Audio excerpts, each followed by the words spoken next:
So finally BPL ख़त्म हो चुका है और सिडनी सिक्सर्स फाइनल में हार चुका है।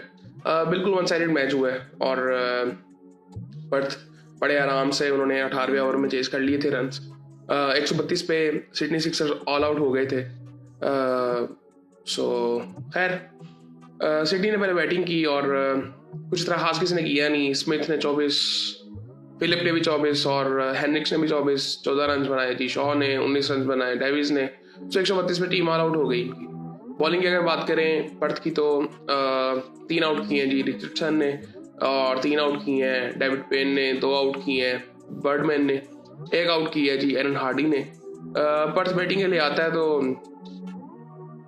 मिचेल मार्श ने 44 रन बनाए 43 बॉलों में। इसी इनिंग की रिक्वायरमेंट थी। 36 रन बनाए जी 22 बॉलों में। फिर नैलन ने, वहाँ पे मैच खत्म हो गया था। मतलब पहली पार्टनरशिप ही 80 रन की लग गई, तो दूसरी फिर 85 पे आउट भी होता है, फिर 118 पे आउट होता है, फिर 121 पे आउट होता है, लेकिन इसे कोई फर्क पड़ा नहीं इतना ज़्यादा। सो खैर इंग्लिश ने 29 रन बनाए 26 बॉलों में। इसी इनिंग की रिक्वायरमेंट थी।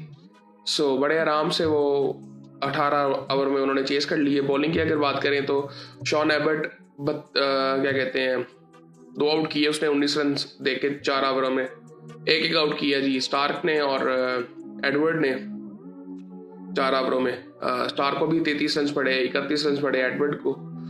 सो इसी तरह पर्थ स्कॉचर्स ये सीजन बीबीएल का जीत गया। यहाँ पे टेबल की अगर थोड़ा सा देखें कि पर्थ टेबल पे कहाँ पे थी। पर्थ टॉप पे थी, 7 मैचेस वो राउंड मैचेस भी जीती हुई थी। सो हम कह सकते हैं कि ये ओवरऑल जो बेस्ट टीम थी वही जीती है। सो ये सूरत हाल है। और मैं जब ये मैच खत्म हुआ तो मैं सोच रहा था कि यार क्या फर्क पड़ा। और पूरे टूर्नामेंट में मैं ये चीज़ देखता रहा हूँ कि बाबर था तो ये अगर बातें भी होती थी कि जी वो स्लो खेलता है या स्ट्राइक रेट, कोई फर्क नहीं पड़ रहा था। मतलब कभी ऐसा मुझे नहीं ऐसा लगा कि कोई ना कोई तो रन्स कर रहा है ना। फिर मतलब जो टीम की रिक्वायरमेंट्स हैं वो तो पूरी हो रही हैं। आज आप कह सकते हैं कि शायद अब मैं ये तो नहीं कहूँगा कि बाबर होता तो पता नहीं क्या हो जाता, लेकिन आपकी टीम 132 पे ऑल आउट हो गई है। सो खैर ये सवाल अब कोई फ़ायदा नहीं है, लेकिन अब वो जो बाबर वाली बात है उस पर आई थिंक मुझे लगता है कि हमें थोड़ी सी बात करनी भी चाहिए। खैर वो करेंगे कभी फिर। लेकिन उसके बारे में आई थिंक वो ऐसे तो नहीं था कि जी टीम ने बुला लिया तो वो चला गया, कोई इतना सीधा मसला नहीं था। श्रीलंका वाला भी मैचेस हुए थे। सो वो आई थिंक वो फेस सेविंग थी। सो खैर ये सूरत हाल है जी। सो बाकी फिर आपसे बात होती है।